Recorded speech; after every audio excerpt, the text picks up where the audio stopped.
Family kitchen റെസിപ്പിയിലേക്ക് എല്ലാവർക്കും സ്വാഗതം. ഞാൻ ഇന്നിവിടെ ഇഷ്ടുകറിയാണ് തയ്യാറാക്കുന്നത്. അപ്പോൾ ആദ്യം നമുക്ക് ഈ ഉരുളക്കിഴങ്ങ് വേവിച്ചെടുക്കാം. അപ്പോൾ ഞാനത് നന്നായി വാഷ് ചെയ്തിട്ടുണ്ട്. അധികം വലിപ്പമില്ലാത്ത ഉരുളക്കിഴങ്ങാണ് എനിക്ക് കിട്ടിയിട്ടുള്ളത്. അപ്പോൾ അതുകൊണ്ട് ഞാൻ 3 ഇവിടെ എടുത്തിട്ടുണ്ട്. അപ്പോൾ ഞാനിത് കുക്കറിലാണ് വേവിക്കുന്നത്. തൊലിയോട് കൂടിയിട്ടാണ് വേവിക്കുന്നത്. അതുകൊണ്ടാണ് ഞാൻ നന്നായി വാഷ് ചെയ്ത് കൊടുത്തിരിക്കുന്നത്. അപ്പോൾ നമുക്കിത് ആദ്യം കുക്കറിലിട്ട് വേവിച്ചെടുക്കാം.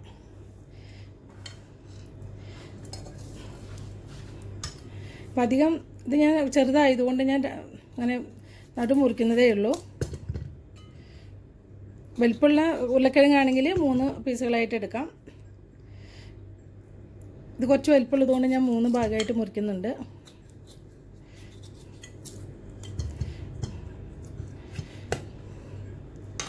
അപ്പോൾ ഇതിന് ആവശ്യത്തിലുള്ള ഉപ്പ് ചേർത്ത് കൊടുക്കാം. ഇതുപോലെ ഒരു ചെറിയ സ്പൂണിൽ 1/2 സ്പൂണാണ് ഞാൻ ചേർത്ത് കൊടുക്കുന്നത്.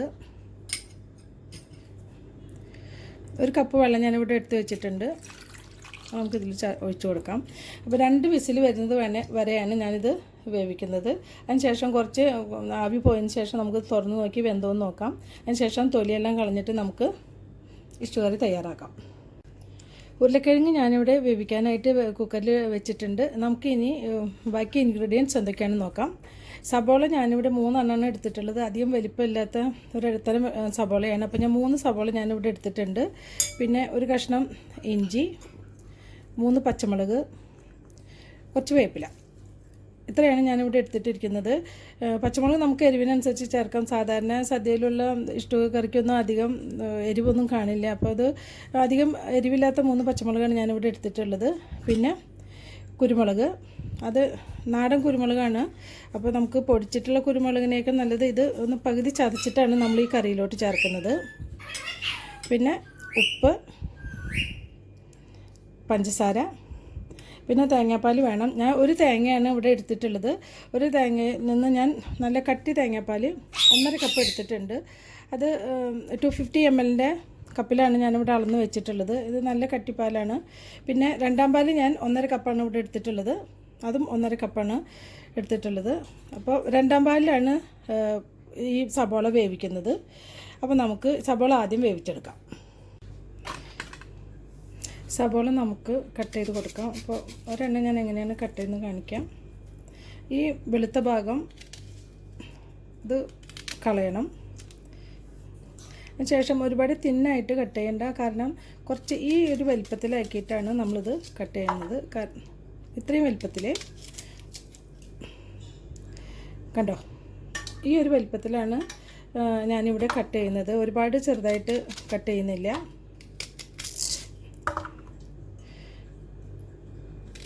ഇത്രയും ഡീറ്റെയിൽ ആയിട്ട് കാണിക്കുന്നത് തുടക്കക്കാർ കുട്ടികളുണ്ടെങ്കിൽ അവർക്ക് പഠിക്കാനായിട്ടാണ്. അപ്പോൾ അവർക്ക് അറിയില്ല ഇത് എത്ര വലിപ്പത്തിൽ സബോള കട്ട് ചെയ്യണമെന്ന്. അപ്പോൾ അതുകൊണ്ടാണ് ഞാനിവിടെ കാണിക്കുന്നത്. ബാക്കി എല്ലാ വീട്ടമ്മമാർക്കും അല്ലെങ്കിൽ കറികളൊക്കെ വയ്ക്കാൻ അറിയുന്നവർക്ക് എല്ലാം അറിയുന്നത് തന്നെയാണ്. അപ്പോൾ ഇതേ വലിപ്പത്തിലാണ് ഞാനിവിടെ കട്ട് ചെയ്ത് കൊടുക്കുന്നത്. അപ്പോൾ ബാക്കിയുള്ള സബോള കൂടി നമുക്കിത് കട്ട് ചെയ്യാം. സബോള ഇവിടെ കട്ട് ചെയ്ത് കഴിഞ്ഞു. ഇതിലോട്ട് ഇഞ്ചി ചേർക്കാം. ഇഞ്ചി ഞാൻ ചതച്ചിട്ടാണ് ഇട്ട് കൊടുക്കുന്നത്. നന്നായി ചതച്ചിട്ടില്ല, ഒന്ന് ചതച്ചിട്ടേ ഉള്ളൂ. കഷ്ണങ്ങളൊക്കെ കിടക്കുന്നുണ്ട്. ഇഞ്ചി നമുക്ക് ഇട്ട് കൊടുക്കാം. പിന്നെ പച്ചമുളക് നമുക്ക് നടുവേ കീറി ഇട്ട് കൊടുക്കാം.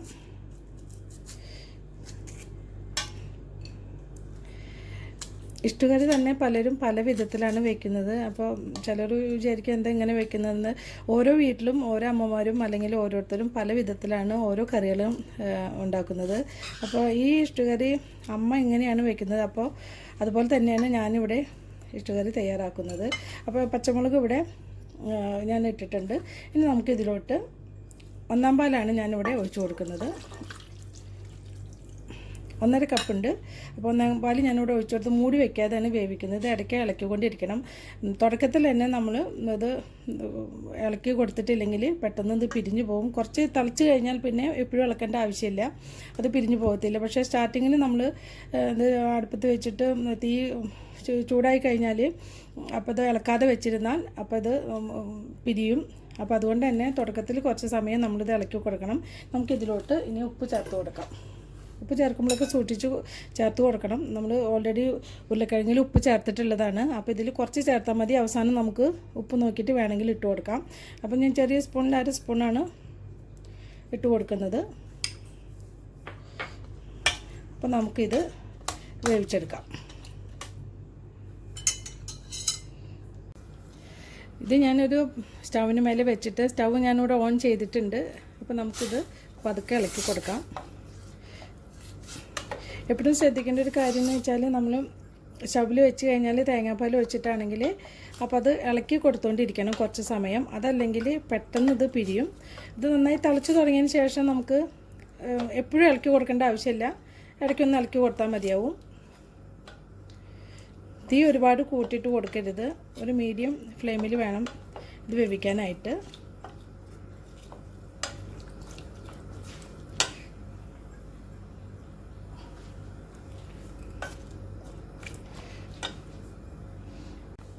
അപ്പോൾ തേങ്ങാപ്പാൽ ഇവിടെ തിളയ്ക്കാൻ തുടങ്ങിയിട്ടുണ്ട്. അപ്പോൾ ഇത് നമ്മൾ കൈ എടുക്കാതെ കുറച്ച് സമയം ഇളക്കി കൊടുത്തുകൊണ്ടിരിക്കണം.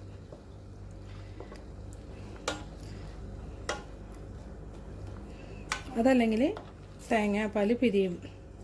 അപ്പോൾ അത് ശ്രദ്ധിക്കണം നമ്മൾ.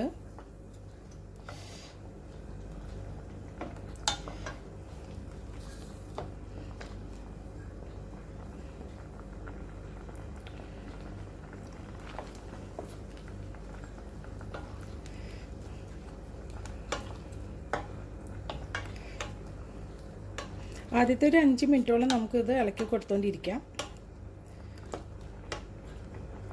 ഏകദേശം 1/4 വേവാകുമ്പോൾ നമുക്കിതിലോട്ട് വേവിച്ച ഉരുളക്കിഴങ്ങ് ചേർത്ത് കൊടുക്കാം.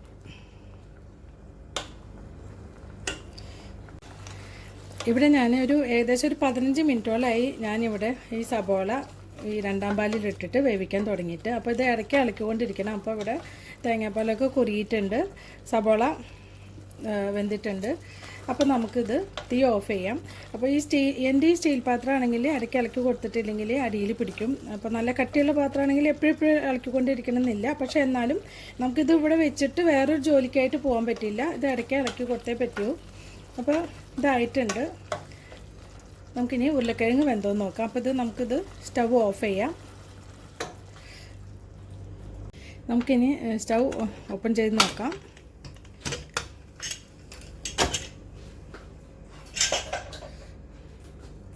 ഞാനിവിടെ 3 വിസിലാണ്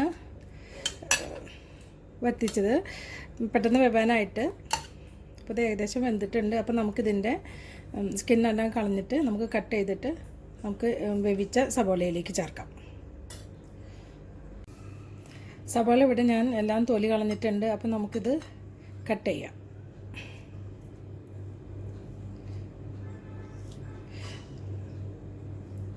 ഞാൻ ഒരുപാട് വലിപ്പത്തിൽ ഇവിടെ കട്ട് ചെയ്യുന്നില്ല. ഇത്രയും വലിപ്പത്തിലാണ് ഞാനിവിടെ കട്ട് ചെയ്യുന്നത്. അപ്പോൾ നമ്മുടെ ഇഷ്ടത്തിനനുസരിച്ചിട്ട് നമുക്ക് ഇത്ര വലിപ്പം അതൊക്കെ ഓരോരുത്തരുടെ ഇഷ്ടത്തിനനുസരിച്ച് കട്ട് ചെയ്യാം.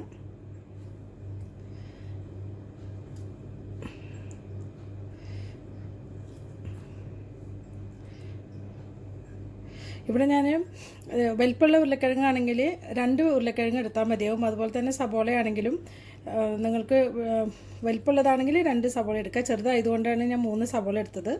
ഉരുളക്കിഴങ്ങൊക്കെ ഒരെണ്ണം കൂടുതലായതുകൊണ്ടോ കുറവായതുകൊണ്ടോ കുഴപ്പമൊന്നുമില്ല. അപ്പോൾ നമുക്ക് ഇതേ വലിപ്പത്തിൽ എല്ലാതും കട്ട് ചെയ്തെടുക്കാം. എല്ലാ ഉരുളക്കിഴങ്ങും ഞാൻ കട്ട് ചെയ്ത് കഴിഞ്ഞു. അപ്പോൾ നമുക്കിതിൽ കുറച്ച് ഉരുളക്കിഴങ്ങ് നമുക്ക് ചൂടോടെ തന്നെ ഒന്ന് ഉടച്ചു കൊടുക്കാം. ഇത് ചൂടോടെ ആണെങ്കിൽ മാത്രമേ ഇത് ഉരുളക്കിഴങ്ങ് പെട്ടെന്ന് ഉടയുള്ളൂ. അതല്ലാന്നുണ്ടെങ്കിൽ അത് കല്ലിച്ചങ്ങ് കെടുക്കും. അപ്പോൾ നമുക്കിത് കുറച്ച് ഉരുളക്കിഴങ്ങ് ചെറുതായിട്ടൊന്ന് ഉടച്ചു കൊടുക്കാം. എല്ലാതും ഉടച്ചു കൊടുക്കണ്ട, എന്നാലേ കറിക്ക് ഒരു കൊഴുപ്പുണ്ടാവുള്ളൂ. ചെറുതായിട്ട് ഞാനിവിടെ എല്ലാതും ഒന്ന് ഉടച്ചു കൊടുത്തിട്ടുണ്ട്. എന്നാലും കഷ്ണങ്ങൾ ഇവിടെ കെടുക്കുന്നുണ്ട്. അതല്ലെങ്കിൽ നമ്മളിത് 1ാം പാലിലിട്ട് വേവിക്കുമ്പോൾ ഇത് പിന്നെ ഇത് കഷ്ണങ്ങൾ ഉടയാതെ കെടുക്കും. അതുകൊണ്ടാണ് ചൂടോടെ തന്നെ സ്പൂൺ കൊണ്ട് നമ്മളിത് ഉടച്ചു കൊടുക്കുന്നത്. അതല്ലെങ്കിൽ കൈ വെച്ചിട്ട് ഉടച്ചു കൊടുക്കാം. അപ്പം ഇത് കുറേയൊക്കെ ഉടഞ്ഞിട്ടുണ്ട്. അപ്പോൾ നമുക്കിത് കറിയിലേക്ക് നമ്മൾ വേവിച്ച് വെച്ച സബോളയിലേക്ക് ഇട്ട് കൊടുക്കാം. അതിന് മുന്നേ നമുക്ക് ഇവിടെ കുരുമുളക് ഞാൻ എടുത്തിട്ടുണ്ട്. അപ്പോൾ ഇത് മുഴുവൻ കുരുമുളകാണ്. അത് ഇതുപോലത്തെ ഒരു ചെറിയ സ്പൂണിന് ഒരു സ്പൂണ് ഞാൻ ചതച്ചിട്ടാണ് ഇടുന്നത്. അപ്പോൾ അതിന് വേണ്ടിയിട്ടാണ് ഞാനിവിടെ കാണിച്ചത്. നല്ല പൊടി ഇടുന്നതിനേക്കാളും നല്ലത് എപ്പോഴും ഇതുപോലെ നമ്മൾ ഫ്രഷായിട്ട് ചതച്ചിടുമ്പോൾ ഈ കുരുമുളകിൻ്റെ ഒരു ടേസ്റ്റ് നമുക്ക് ഈ കറിയിലുണ്ടാവും. അപ്പോൾ അതിന് വേണ്ടിയിട്ടാണ് ഞാനിവിടെ കുരുമുളക് എടുത്തിട്ട് ചതച്ചിട്ടിടുന്നത്. അപ്പോൾ പിന്നെ നല്ല പൊടിയാണെങ്കിൽ ഇത്ര തന്നെ ടേസ്റ്റ് നമുക്ക് തോന്നില്ല ഈ കറി കഴിക്കുമ്പോൾ. അപ്പോൾ ഇത് ചതച്ചിട്ട് നമുക്ക് കറിയിലിടാം. അതിന് മുന്നേ നമുക്ക് ഉരുളക്കിഴങ്ങ് കറിയിലേക്ക് ചേർത്ത് കൊടുക്കാം. ഇവിടെ 2ാം പാല് കിടന്നിട്ട് സബോള നന്നായി വെന്ത് വറ്റിയിട്ടുണ്ട്. നമുക്കിതിലോട്ട് ഉരുളക്കിഴങ്ങ് ചേർത്ത് കൊടുക്കാം. ഇത് സ്റ്റവ് ഞാൻ ഓഫ് ചെയ്തിട്ടാണ് ഇരിക്കുന്നത്. അപ്പോൾ ഇതൊന്ന് മിക്സ് ചെയ്തതിന് ശേഷം നമ്മൾ സ്റ്റവ് ഓൺ ചെയ്യുന്നുള്ളൂ. ഇതൊന്ന് മിക്സ് ചെയ്തിട്ട് നമുക്ക് 1ാം പാല് ഇതിലോട്ട് ഒഴിച്ചു കൊടുക്കണം.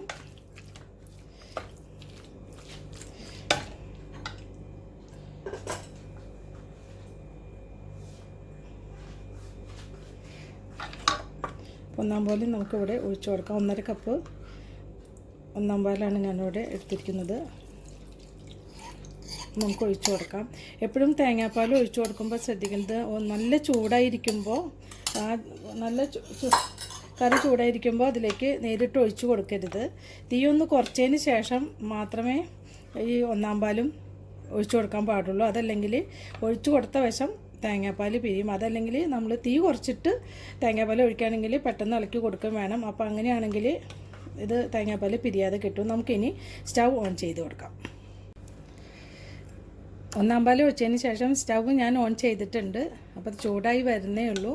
അപ്പോൾ എന്നാലും നമ്മളിത് ഇടയ്ക്ക് ഇളക്കി കൊടുത്തോണ്ടിരിക്കണം.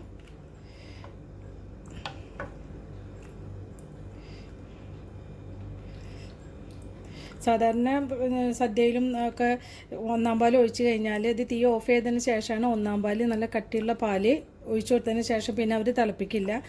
ഞാനിവിടെ കുറച്ച് നേരം തിളപ്പിക്കുന്നുണ്ട്. അങ്ങനെ തിളപ്പിക്കുന്നതുകൊണ്ടുള്ളൊരു ഗുണം എന്ന് വെച്ചാൽ ഈ കറി പെട്ടെന്ന് ചീത്തയാവില്ല. അതല്ലെങ്കിൽ നമ്മൾ കാലത്ത് വെച്ച കറി പുറത്തൊക്കെ വെച്ചിട്ടിരിക്കുകയാണെങ്കിൽ വൈകിട്ടാകുമ്പോഴേക്കും അത് ചീത്തയായി പോവും. ഇങ്ങനെ കുറച്ച് നേരം ഇളക്കിയിട്ട് 1ാം പാൽ ഒഴിച്ചതിന് ശേഷം ഇളക്കിയിട്ട് ഈ കറി വെക്കുകയാണെങ്കിൽ അത്ര പെട്ടെന്ന് ചീത്തയാവില്ല. ഫ്രിഡ്ജിലൊക്കെ വെക്കുകയാണെങ്കിൽ 2-3 ദിവസമൊക്കെ ചീത്തയാവാതിരിക്കും. പിന്നെ തേങ്ങാപ്പാൽ എടുക്കുമ്പോൾ നമ്മൾ പൊടിപ്പാൽ ഇത് മിൽക്ക് പൗഡർ മേടിക്കുകയാണെങ്കിൽ കോക്കനട്ട് മിൽക്ക് പൗഡർ മേടിക്കുകയാണെങ്കിൽ സാധാരണ നോർമൽ വാട്ടറിൽ വേവിച്ചതിന് ശേഷം ലാസ്റ്റ് മാത്രം ഈ പൊടി കലക്കിയ വെള്ളം നമ്മൾ ചേർത്താൽ മതി. അതല്ലാന്നുണ്ടെച്ചെങ്കിൽ പലതരം പൊടികളാണ് കിട്ടുന്നത്. ചിലത് ചൂടുവെള്ളത്തിൽ ഈ കോക്കനട്ട് പൗഡർ മിക്സ് ചെയ്യുന്നതുണ്ട്. ചിലതാണെങ്കിൽ പച്ചവെള്ളത്തിൽ നോർമൽ വെള്ളത്തിൽ കലക്കിയിട്ടാണ് തേങ്ങാപ്പാൽ തയ്യാറാക്കുന്നത്. അപ്പോൾ പല തരത്തിലും കിട്ടുന്നുണ്ട്. അപ്പോൾ തേങ്ങാ പൊടി ചേർക്കുകയാണെങ്കിലും ടിന്നിലുള്ള മിൽക്ക് മേടിക്കുകയാണെങ്കിലും കോക്കനട്ട് മിൽക്ക് മേടിക്കുകയാണെങ്കിലും ലാസ്റ്റ് ചേർക്കവും ഏറ്റവും നല്ലത്.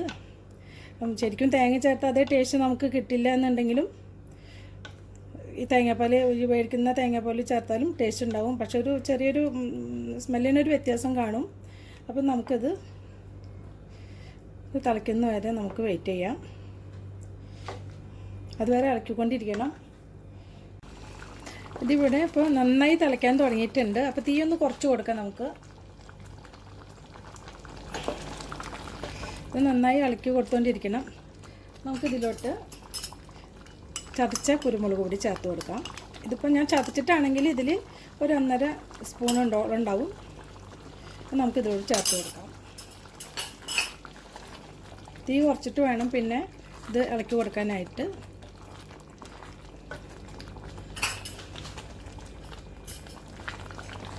അതുപോലെ തന്നെ നമുക്ക് വേപ്പില ഇട്ട് കൊടുക്കാം.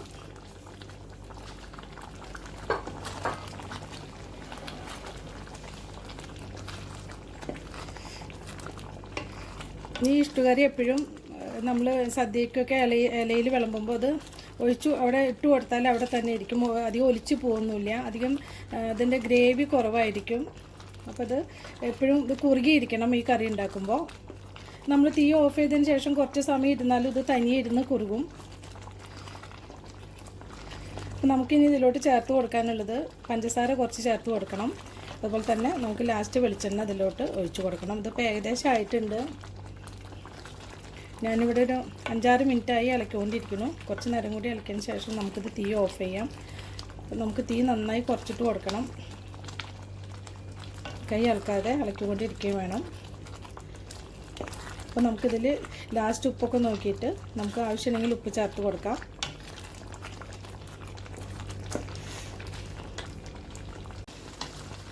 ഇവിടെ ഇപ്പോൾ ഒരു 5 മിനിറ്റായി ഇത് നന്നായി തിളയ്ക്കാൻ തുടങ്ങിയിട്ട്. അപ്പം നമുക്കിനി ഇതിലോട്ട് ഒരു ചെറിയ സ്പൂണ് പഞ്ചസാര ചേർത്ത് കൊടുക്കാം. ചില തേങ്ങയിലേക്ക് നമുക്ക് പഞ്ചസാര ചേർത്ത് കൊടുക്കേണ്ട ആവശ്യം വരാറില്ല. കുറച്ചേ ചേർത്ത് കൊടുക്കണ്ടോ. ഓൾറെഡി ആ തേങ്ങയ്ക്കൊരു ചെറിയ മധുരം കാണും. അപ്പോൾ മധുരം അധികം ഇല്ലാത്ത തേങ്ങയാണെങ്കിൽ ഇതുപോലെ ഒരു ചെറിയ സ്പൂണ് പഞ്ചസാര ചേർത്ത് കൊടുത്താൽ കറിക്ക് കൂടുതൽ ടേസ്റ്റ് ഉണ്ടാവും. നമുക്കിത് ഓഫ് ചെയ്യാം. അതിന് ശേഷം നമുക്ക് വെളിച്ചെണ്ണ ഒഴിച്ചു കൊടുക്കാം.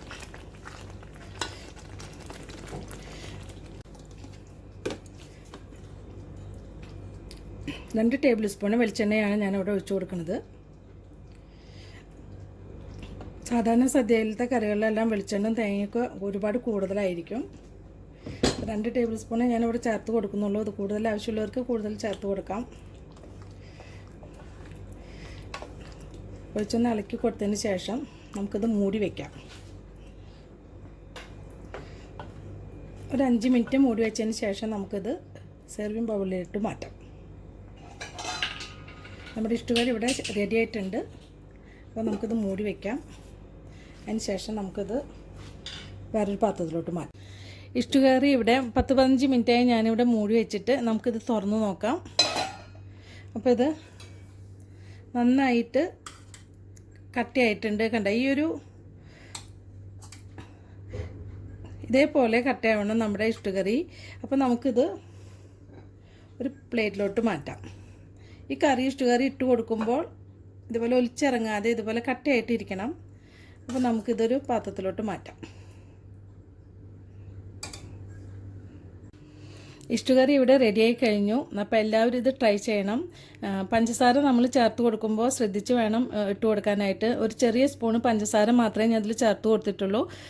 ഷുഗർ ആവശ്യമില്ലാത്തവർക്ക് അല്ലെങ്കിൽ ഇഷ്ടമില്ല എന്നുള്ളവർക്ക് ഇട്ട് കൊടുക്കേണ്ട ആവശ്യമില്ല. അപ്പോൾ ഷുഗർ ചേർത്തതിന് ശേഷം കുറേശ്ശായിട്ട് വേണം ഇട്ട് കൊടുക്കാനായിട്ട്.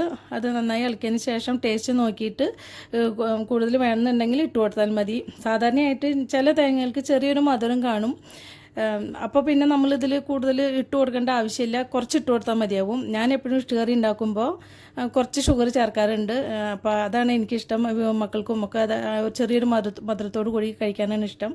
അപ്പോൾ അതുകൊണ്ടാണ് ഞാനിതിൽ ഷുഗർ ചേർത്തിരിക്കുന്നത്.